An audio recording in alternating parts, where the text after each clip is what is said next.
Hi, everyone. Thank you for joining Wisdom Tree's Global Edge office hours. What will monetary policy easing look like? Where you'll hear from Kevin Flanagan, Wisdom Tree's head of fixed income strategy, Jeff Weniger, our head of equity strategy, Aneeka Gupta, director of macroeconomic research, and Nitesh Shah, head of commodities and macroeconomic research. Thanks, Irene. Good morning, everybody in the US. And for our European audience, it's good afternoon. It's great to be with you. And we thought, what better discussion to have, especially as we're awaiting the ECB and the Fed policy meetings in June to talk about what everybody's talking about on either side of the Atlantic, and that's monetary policy. Here we are for essentially the third year in a row where the dominant theme in the markets is what is the Fed going to do? What is the ECB going to do? The Bank of England. You get the gist in terms of the developed market central banks. And, here we have it. Finally, I think we're in a position where the pivot that everyone used to love to talk about could become reality. Now, what's interesting is that, the Fed is typically been the leader of the pack.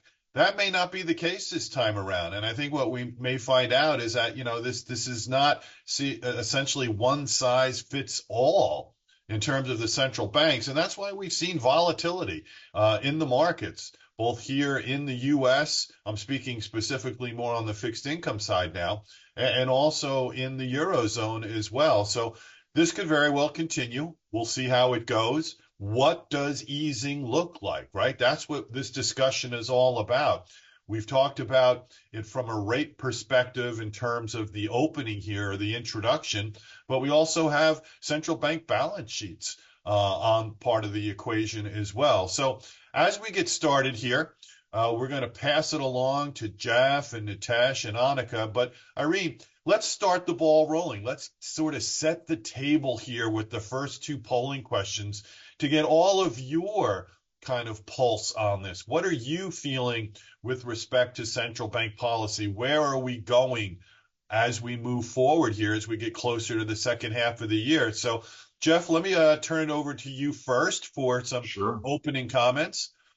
You can usually on these calls get a pretty good feel for street consensus because there's a large sample size here, and it is a global audience. So that'll be kind of intriguing for you playing your own criminology. And it does look like, at least recently, there's this decent chance that you could get this ECB cut, and then the Fed is on pause, and then that ends up really kind of pushing the envelope on a lot of this intense dollar strength. It hasn't been so intense in the dollar relative to euro, much more so dollar relative to yen. That's the one that immediately comes to mind. Now, let me get it in the screen share here to show everyone what we published in what will be a 50-plus minute call. We published this recently. You can find this on the US and the UK and continental European websites. This is a May 2024 publication. We're in here, we're talking central banks, but of course we also talk some of the other matters at hand, and I'll be able to scroll through as our colleagues speak to these various areas. We had been pointing out some of the things that were at least kind of as of a week or two ago seem to be on, but there's been some reversal in some of them. Energy, for example, coming off the boil just of late. Energy had been piping hot, but maybe now is that kind of indicating, at least sector-wise, that some of the inflation fears of, let's say, April subside a little bit in May? We will ask Aneeka and Nitesh that question because those are our resident commodity experts. For the Americans on this call, our UK business, we have some of the best commodities people in the industry. So with that, let me tee you up here, Nitesh, and ask you about that question, because a lot of what is playing into ECB calculus, Fed calculus, that type of thing, is this question of the crude oil price. Give us some of the criminology on that. Yeah, so have had a little bit of a pullback in crude oil prices over the last few months. We did touch $90 a barrel Yes. just over a month ago, but now we're sort of hovering around the $85 a range for Brent and a little lower than that for WTI. And what's really happening is that the some of the heightened geopolitical risks that were being priced into oil prices have come off a little bit. There's some concerns around demand weakness, and there's also concerns that supply is actually increasing. So um, the oil markets are dominated by the Organization of Petroleum Exporting Countries. Those countries with their partners control about 45% of global supply of oil. And some of those members haven't been complying with their quotas particularly well. And so that has driven supply a bit higher. And some of the non-OPEC countries like the USA, which is now the largest oil producer in the world, Brazil, Guyana, they are increasing production as well, as OPEC is supposed to be keeping the market tight. Um, However, with that little bit of weakness in prices, we could see OPEC actually coming back and taking some bold action. So OPEC has already slapped the wrists of the foul players in terms of non-compliance. And so Iraq and Kazakhstan have had to submit a plan to get back on track and cut back on production even more to compensate for what they overproduced previously. And this Sunday, OPEC meet again for their next policy decision, and they got to decide on what production levels to continue from June onwards. And our expectation is they'll roll forward the current cuts that they've got in place. So eight of the OPEC members are voluntarily cutting back by 2.2 million barrels per day, and we expect that to continue going forward. So we could see a little bit of range trading actually in oil for the rest of the year. Just because OPEC is keeping things tight despite the demand weakness.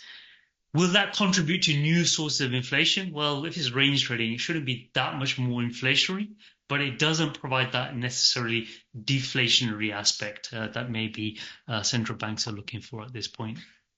So, Anika, I And wanted to bring you into the conversation here. I'm sure we'll be getting these poll results in any second now.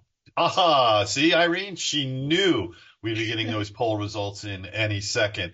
And I wanted you to comment specifically on the first question, back to what I said in the intro about the Fed perhaps not being the leader of the pack this time around on the rate cutting side. And we have a ECB meeting next week, if I'm not mistaken, which is going to be a week before the next Fed meeting. So I think just based upon the calendar, perhaps, we could be discussing the ECB cutting rates before the Fed. And certainly I'll get to the Fed question number two. But Anika, tackle question number one for us. Give us a sense. What is the ECB thinking? There's been, especially here in the U.S., we're seeing them.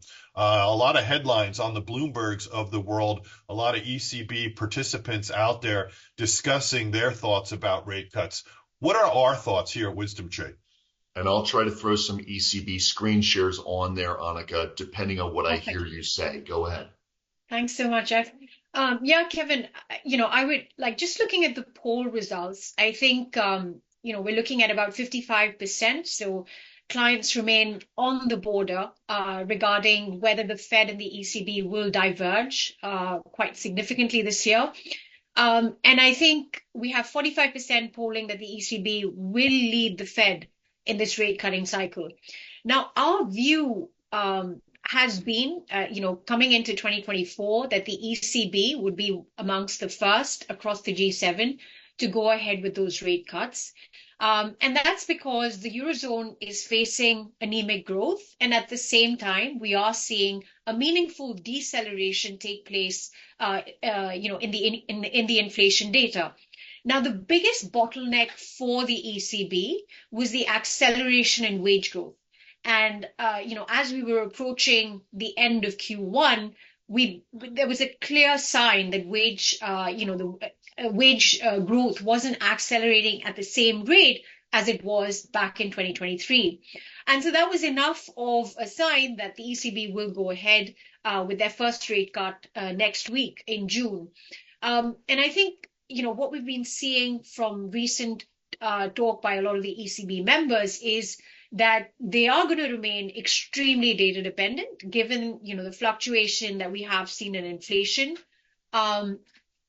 Recent blog posts are suggesting, recent blog posts by the ECB has also suggested that they do. It's a bit confusing because they do expect wage growth to remain high, but they also at the same time expect it to decelerate over the course of 2024. And I think that puts us on course to see about 3 rate cuts in 2024, with the first one, coming to fruition in next week in June, and the following 2 in September and December. Yeah, I mean, it's fascinating to look at how the expectations have changed here in the U.S. with respect to the Fed, and looking at question number 2, which I'm going to address in a second. But Aneeka, I'm not letting you off the hook yet. Have there been the same kind of changing rate cut expectations in the Eurozone as we've seen here in the Fed? There was a far more aggressive rate cutting expectation coming into the new year here in the US. Has that been a similar scenario in the Eurozone, or this is kind of like what was expected, that take the first part of the year off and then perhaps mid-year is when you would get the first rate cut? And what No, absolutely not. Hold on one second, Aneeka. The chart that will be presented on the screen here, just as something came to my mind, it's a chart of the DAX. I have a 5-year chart of the DAX. Go ahead, Aneeka. Nice. Yeah, similar to the US, we saw a very similar pattern where, we went from extreme optimism on rate cut expectations by the ECB at the start of the year to then a bit of pessimism and a bit of moderation in those expectations. So we've gone from nearly 6 rate cut expectations at the start of 2024 to now the market's expecting about 3 rate cuts to pan out in the second half of 2024. So let me address question number 2 here. Kind of like the 800-pound gorilla in the room with respect to the Fed, and we've talked about that. Much like Aneeka, you just said, 6 rate cuts, 150 basis points beginning in March. And now when you're looking at the Fed, if you're looking at implied probabilities, the expectation is even no longer September. I was looking at the charts just yesterday, and the expectation now is more for November for the Fed to move. And perhaps we get 2, which will be interesting because at this Fed meeting coming up in June, we get the summary of economic projections. And for those of you not familiar, every other meeting, the Fed provides these, and with those SEPs, as what they're known as, comes the dot plot, which everybody focuses on. In other words, the Fed's own forecast for where they think Fed funds is going to be, how many increases, cuts, or neither of the above. And so we're at 3 right now with the dot plot. But if you look at a lot of the Fed speak we've had lately, and a lot of it has been from voting members, you really get a sense that dot plot is at a minimum going to be cut to 2. And I find it really interesting looking at this second polling question to see that if my eyesight is good here, talking about 1/3 of you are now expecting no cut in 2024. I mean, think about just a dramatic shift in expectations that we've been seeing here. You had on the tape today Atlanta Fed President Bostic, who is a voting member, saying if the data come in, perhaps we could see something in Q4. And Aneeka, it goes exactly back to what you're saying. So what essentially could be maybe a little bit of divergence between when the ECB starts versus the Fed, both are extraordinarily going to be data dependent. And I think if there's anything to hammer home for our viewing audience out there, it is that that this data dependency and kind of like hanging on the monthly labor market data, the monthly inflation reports, consumer spending, they're all going to be very important numbers for the markets to try to determine where the ECB, where the Fed's going to go. So Aneeka and I have been dominating the discussion up to this point. Jeff, Nitesh, I want to bring you both back in because we've talked a lot about the ECB. We've talked a lot about the Fed here, but there's two other central banks I think I want to give a little love to. What about Bank of Japan? What about what's going on with the PBOC? I think these are two other areas that we need to look at and address. So, Jeff, Nitesh, have at it. And now what I'm realizing as you did that, I wanted to pull up a 10-year JGB because we were talking about this the other day, 10-year Japanese government bond. It had been 103. And then last night I was watching Bloomberg right before I went to bed. It was 107. It looks like we're at 106 on the 10-year JGB. Give me a second to pull this over to this screen. Kevin, I've been very impressed with my screen sharing abilities this morning. I've been throwing the DAX, French stocks up there, and so forth. Let me know if you do not see this here. It looks like we're about 106 here on a 10-year JGB. This has been particularly intriguing because like Dow 10,000, Dow 40,000, some of these things that make the rounds, and it's kind of ridiculousness. We are animals, and animals are psychologically wed to round numbers, and 1.0 on any piece of paper was psychologically critical. It's cut up here through this. I saw 107 the other day. I don't know what the height ended up being, but 106. And this has been particularly important here. I'll have to pull up a yen chart. I believe we're at 157. At least that's where it has been bopping around of late. What we have said, and this is not inconsistent with the street, I don't think I'm going to be making a big revelation here, that it appears that the Ministry of Finance has a line in the sand at 160 for the yen relative to the dollar. It's almost, well, you know, when you talk about these central banks' credibility, it almost became a little bit of a joke, or maybe even a lot of a joke, because we were told there was a line in the sand at 150, and then we were told there was a line in the sand at 152, and it was every two yen, and it got up to 160, and then that's when they came in late April, and we wrote about it in the Global Edge. I'll get to the screen share there, and intervened. And it was pretty bold. And what we have as a result is a ton of yen volatility. And this is one of the things that I think is notable. If you're a Brit, if you're an Italian, if you're an American, whoever you may be on this call, is to the extent that you are in Japanese equities. We have elevated vol in that currency right now because you know that once it hits 160 relative to the dollar, that we might get an intervention. And that last intervention sent it quickly to something like 153 before we settled here in the higher 150s. Now, here's the deal. Kevin, tell me what's the quote on a 10-year this morning in the U.S. 455 or so? Yep. 455? Yes, I nailed sir. it? Okay, 455. One of the things that I've been noticing in currency circles is this notion of, oh, hey, now you can actually get a little bit more yield in Japan now that it is 106. But one of the things that's notable is that to the extent that they're backing this up, they've been backing up yields the world over. And if you back of the envelope this, we call it 450 and call it 1, there is still that 350 basis points gap. And this is a similar gap between what you might see in, let's say, British money markets and Japanese money markets, Canadian money markets and Japanese money markets. It's several hundred basis points. And that's going to be, as I've been saying for some time, the onus is on the yen to create its own bull case. The only bull case for the yen right now is that it has gotten so notably cheap. And I do want to speak to that because we do want to make sure that we hear both sides of this.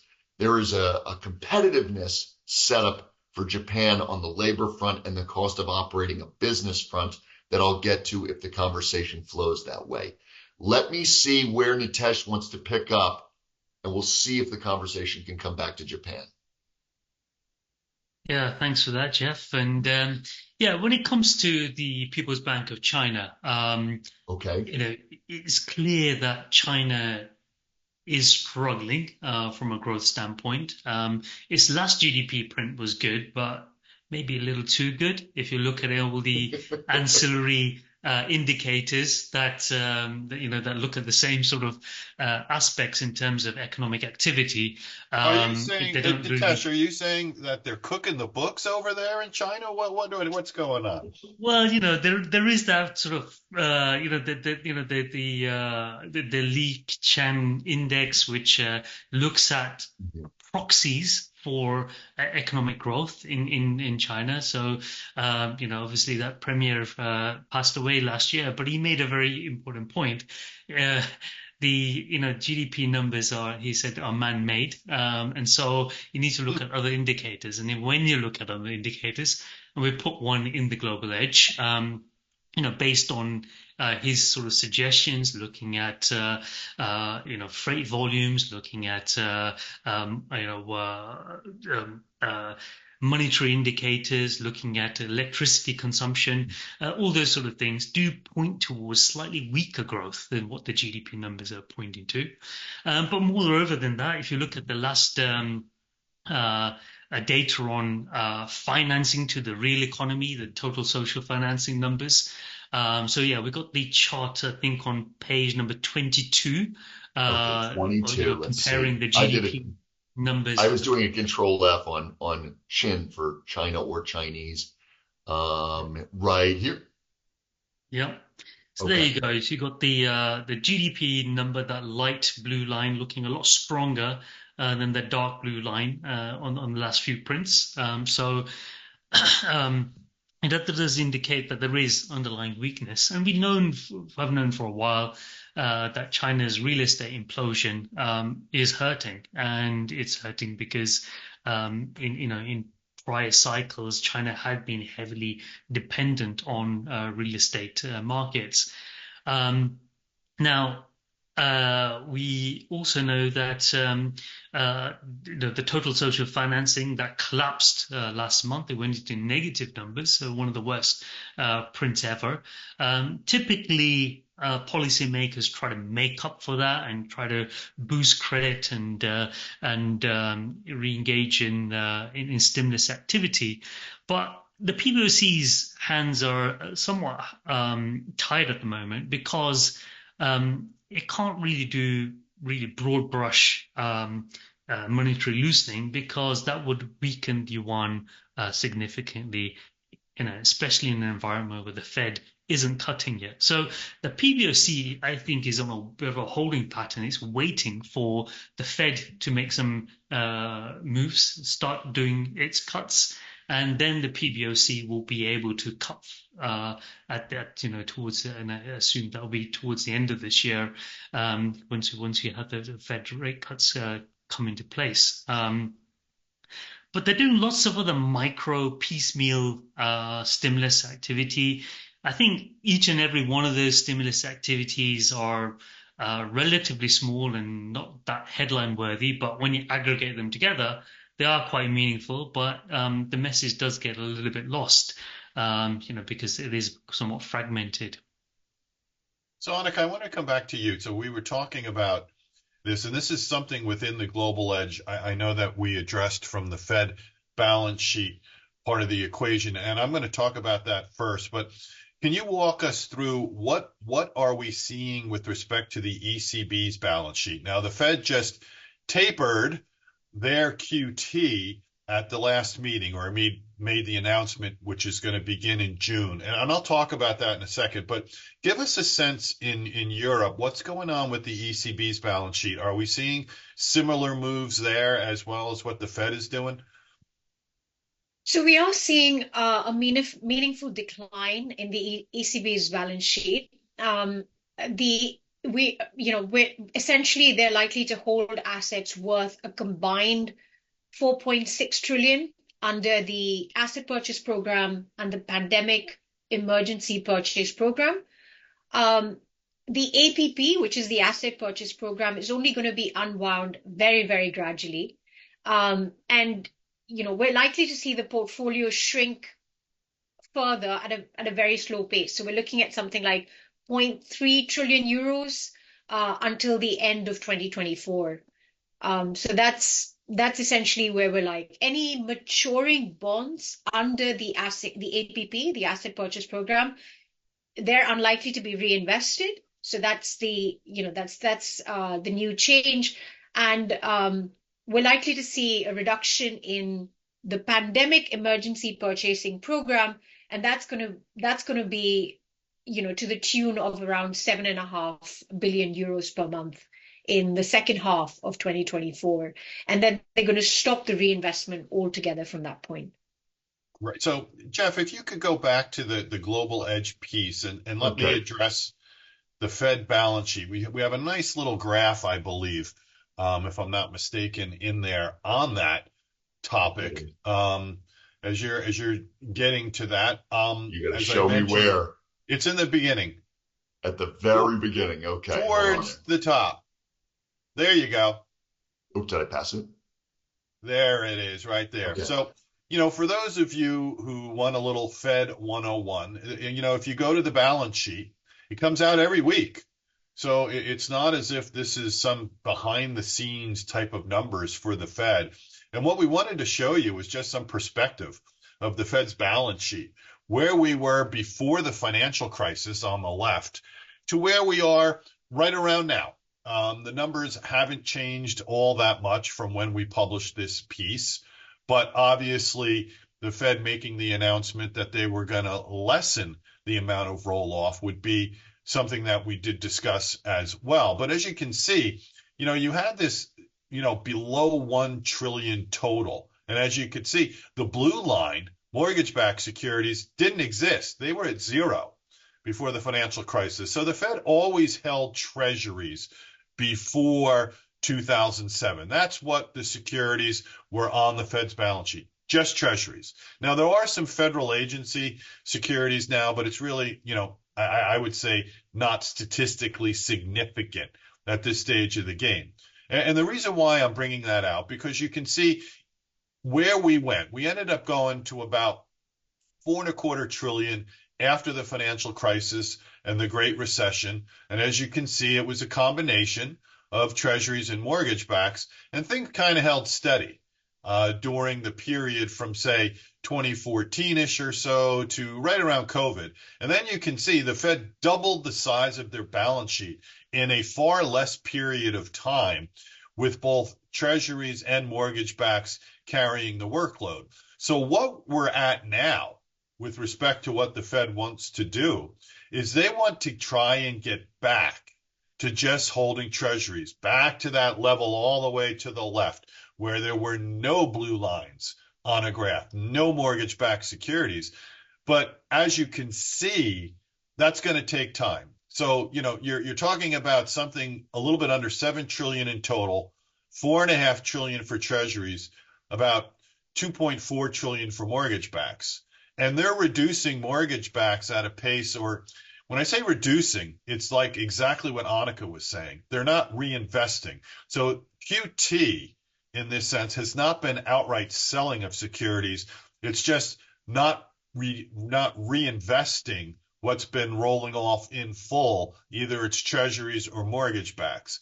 So what they did was they cut back on the amount of the non-reinvestment for treasuries, but they're keeping mortgage backs at the same pace. The reason being their ultimate goal will be just to get back to treasuries. But as you can see, at 2.4 trillion, rolling off 35 billion per month, it's going to take a long time. I don't have my Apple phone calculator out with me at this stage of the game. But let's just say it's a multi-year endeavor, that this is not going to happen overnight by any stretch of the imagination. But the Fed's balance sheet is going to continue to be a behind-the-scenes type of factor for the U.S. fixed income market as we go forward. So that's why we wanted to bring it up to you. And as I mentioned in the intro, with respect to it's not just rates, it's balance sheets. That's both Aneeka and I have been talking about here.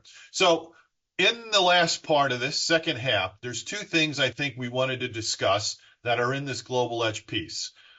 Irene, if you can go to the next polling question, let's go a little bit further into commodities and perhaps gold, Nitesh, and then let's talk about another key aspect of this after that.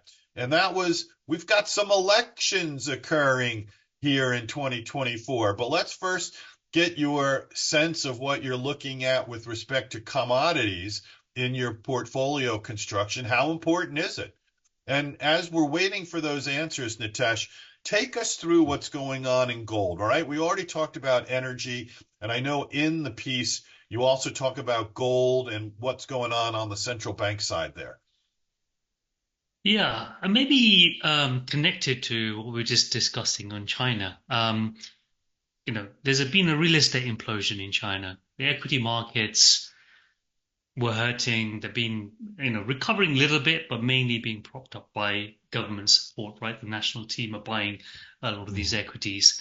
Where do Chinese investors turn to when there's nothing else to invest in? There is a new TINA trade. We talk about the TINA trade in the context of Japan, but the TINA trade in the context of China is gold, right? There is really no alternative, and we've been seeing very, very strong demand for gold investment in China. If you look globally, investment into exchange traded products in gold, they've actually been falling. But in China, there are record highs in terms of AUM and in terms of flows. So Chinese consumers retail consumers in particular are buying gold at large volumes. But central banks are also buying gold in very large volumes as well. And if you look at this chart in the global edge in 2022, central banks bought gold at record high volumes, and the data goes back to the 1970s. In 2023, just a fraction below that. And in 2024, if we look at the first quarter, is the highest first quarter buying by central banks on record. So the momentum isn't losing any steam. And to put in the context, why are central banks buying so much gold since 2022? It's largely the Russia-Ukraine war that changed the playing field. When Russia's central bank assets were frozen by G7 country currencies and the outbreak of the war, that spooked a lot of other central banks, and they realized that if they get onto the wrong side of the G7 in the from a geopolitical standpoint, their assets are under target, and so they're trying to diversify the FX asset at a rapid pace. So we've got countries like, in 2023 it was the People's Bank of China once again who bought gold at record volumes, but also we're seeing buying by in India's central bank, Turkey's central bank, even players like Poland and Singapore, who haven't really been very present in the gold purchases in previous years. They're buying at quite large volumes at the moment as well. So this is a trend that we expect to continue for some time, especially given that a lot of these central banks have relatively little gold in their reserves compared to other FX assets. And we had Jeff Parker here asking Kevin a follow-on on the Fed balance sheet. And I will want to piggyback on something Nitesh was saying with the national team buying Chinese equities. So given time, I will come back to that, tied in with some of the Japan and Korea stuff. Oh, it just disappeared from my screen. Can somebody read aloud the Jeff Parker question? Yeah, the question was, do you think the Fed balance sheet will remain higher than the pre-pandemic levels? I.e., can they really wean investors of that support? And it's an interesting question, Jeff. Thanks for calling it in, for a lack of a better way of putting it, or writing it in, I should say. It's going to be very difficult for the Fed to get it back to pre-pandemic levels anytime soon. So pre-pandemic levels, you're talking about say, let's call it roughly $4 trillion. It reached a peak of $8.5 trillion during the post-COVID response. And as you saw by that graph, with the kind of QT program they put in place, they were able to reduce it, say, by a little more than $1.5 trillion. And now that they've pared back or tapered QT, and it looks like they will more than likely, I think, end QT at some point in 2025. I don't think they're going to get back to the $4.25 trillion level. I think that's going to be a difficult endeavor for the Fed to do. They need to be careful as well. As we saw in the prior QT, during the first round of quantitative easing that we had post-financial crisis, post-Great Recession, there were some issues with the plumbing, as we like to call it, in the funding markets.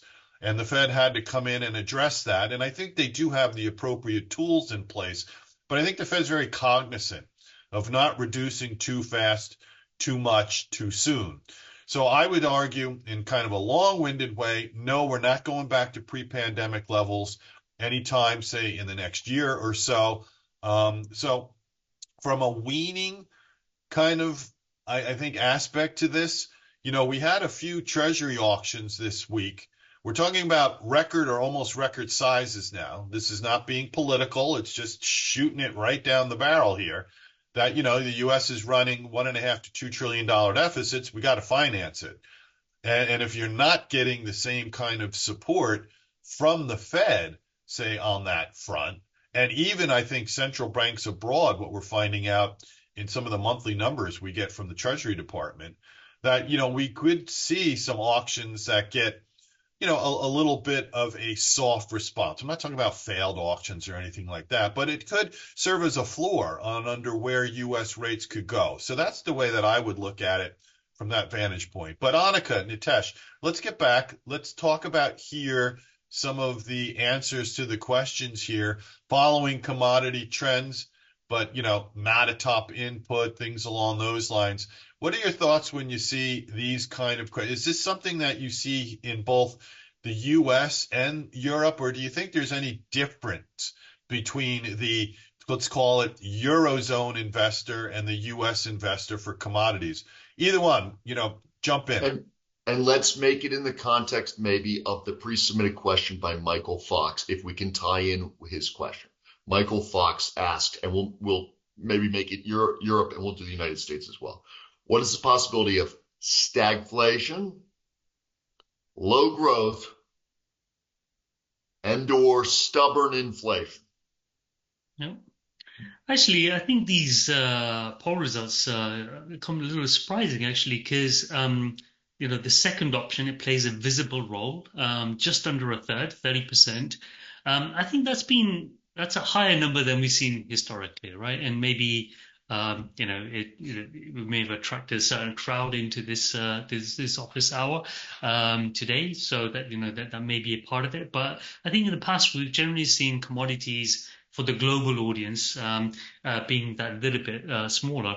And obviously the first question, having some role, they follow trends, but it's not a top priority. Just over half of respondents have mentioned that.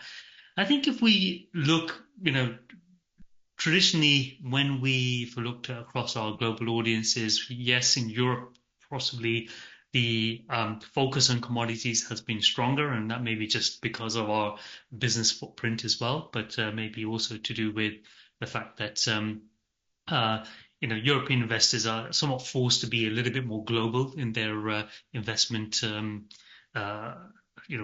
thesis and approach. But this is quite an interesting result.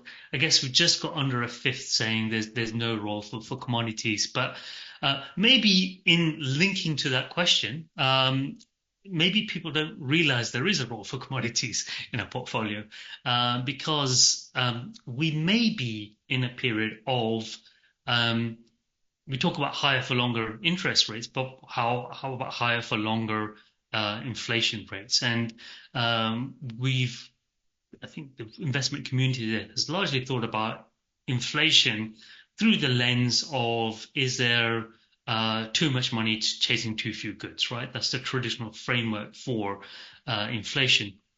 But sometimes there are structural drivers of inflation. And one of the big structural drivers that we are seeing right now is coming from this shift in our energy usage, moving away from the traditional hydrocarbon sources of energy, which we have a good set of infrastructure for. We know generally where the reserves are and easy to extract, generally speaking, towards renewable source of energy, where the energy is a lot more volatile in terms of stability, in terms of availability, and the materials and the infrastructure to extract it and harness that energy are lacking at this point. And that is a source of inflation, and that could be a structural source of inflation. One of the only ways of hedging against that is through investing in the commodities that are responsible for that extraction process. So we may end up in a world with higher inflation, and we may end up in a world with slightly slower growth rates than we've been used to, potentially due to demographic aging. So I'm not necessarily calling it stagflation, but maybe a higher inflation setting and a lower growth setting. That combination there could be easily hedged through investing in commodities. Well, here in the US, I think we need to be more responsible when we talk about stagflation. I think in this era of social media, it gets a lot of clicks if you use that phrase out there. I know Jeff on X, when you see things like stagflation, I'm sure that gets a lot of people's attention. But I thought Powell put things in perspective, that he lived during the 70s when the US had real stagflation, and he sees no stag, he sees no inflation. And just to give you a sense what stagflation really was, the definition of when it did occur here in the US in the mid 70s, you were talking about, say, 74, 75. We went through some periods of negative GDP. We haven't really had that here in the US. And you were talking about an unemployment rate and inflation that were either upper single digits or in lower double digits. And we're not anywhere near that at this stage of the game. We're talking about core CPI being 3.6%, the unemployment rate 3.9%. So, I think it sounds good. It makes for good clicks out there, but I don't think here in the US we're anywhere near what the term actually means. Slower growth, sticky inflation. Okay, fine. I'll concede that argument for sure. But, Aneeka, just from that point, are you seeing, you kind of mentioned, and Nitesh as well, are you seeing the same kind of questions in Europe? Is Europe on the verge of stagflation? I mean, I would say, if anything, economic data in Europe has been showing, a stability and a lot more improvement broadly. We're also seeing a lot of forward-looking indicators, such as, the IFO index that comes out of Germany, showing a marginal improvement in the data. I would say we're expecting growth to improve for Europe moving into towards the end of 2024. We already saw an upbeat print where Q1 GDP surprised on the upside. And so I would say we're definitely building up for a case of inflation coming down and growth improving on a slower trajectory, but it is improving, after seeing nearly 18 months of stagnation. So, I teased out before, Jeff, that, we would finish this up because we did talk about elections and not just here in the US. So, Aneeka, let's go to you first, and Jeff, maybe you can close it out for us here Sure. in the US with respect to elections. What are we looking at in Europe on that front from a political landscape? And then Jeff, take us home on the US front. What should investors be thinking about with respect to our elections coming up? Sure. So we have the key European parliamentary elections taking place in June. It'll take place from June 6th to the 9th. And the polls are clearly indicating, a move towards the far right parties. So we're seeing the radical right identity and democracy group. They're expected to make some significant gains. And this is because of broader dissatisfaction against, the latest wave of illegal immigrants, alongside a lot of strong pushback against the green agenda. Now, in contrast, we're likely to see the two main political groups in the parliament, which is the European People's Party, the EPP, and the Socialists and Democrats, the S&D. They're likely to lose seats. However, that being said, the EPP is still expected to remain the largest group in parliament. And so they are, and they will hold the largest policy agenda setting power. And so what we expect to see is a bit more of, a cooperation between the EPP, which is the European People's Party, alongside the right side of the political spectrum. And so I think the biggest concern for us would be on environmental policy. So we're likely to see that as we see that significant shift to the right in this new parliament, that is likely to imply a clear backlash against the climate policy agenda, and we're likely to see a slower uptake or a more, restrictive stance on immigration policies alongside, going ahead with EU's net zero targets. I think that's going to be a big challenge moving into these elections. So, Jeff, here in the U.S., we always get, I think, caught up, and not just in the U.S., I just think from a global front, who is going to be president? And oftentimes it's like, okay, that's fine.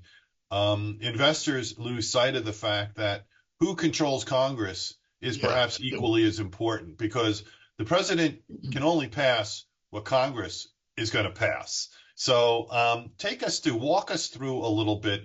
We went through. Let's talk about it from a tariffs perspective, okay? We've already mentioned China and brought that into the picture. Where do Biden and Trump, perhaps their policies converge? Where do they diverge going forward, especially with respect to the tax cuts? The Trump tax cuts would be sunsetting in the next presidency. Well, in terms of fiscal policy, as opposed to what really runs these elections at this point, which is social policy, these two candidates are very, very similar on the fiscal side. You could argue in that, well, the tariff regime was originally started by Trump, and then it was picked up by the American left as well. And now they are both competing to see who can be more protectionist, specifically on China. The way that this was kind of manifesting of late was when Biden hiked the tariffs on EVs to, I believe, 100% a few weeks ago. You can also see some of that protectionism occurring even relative to stalwart allies. The main one being this battle in Western Pennsylvania over U.S. steel, which is to be acquired by the Japanese.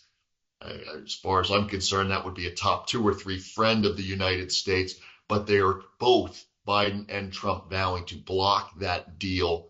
And whether or not they're successful, we don't know. But that's a kind of an example of this protectionism, America First type policy of both of these. Now, not published in the Global Edge, but some of the work I've been doing of late on this is you start to think about, as the election gets nearer, the relative probabilities of both candidates will influence the internals, the bowels of the market a little bit more.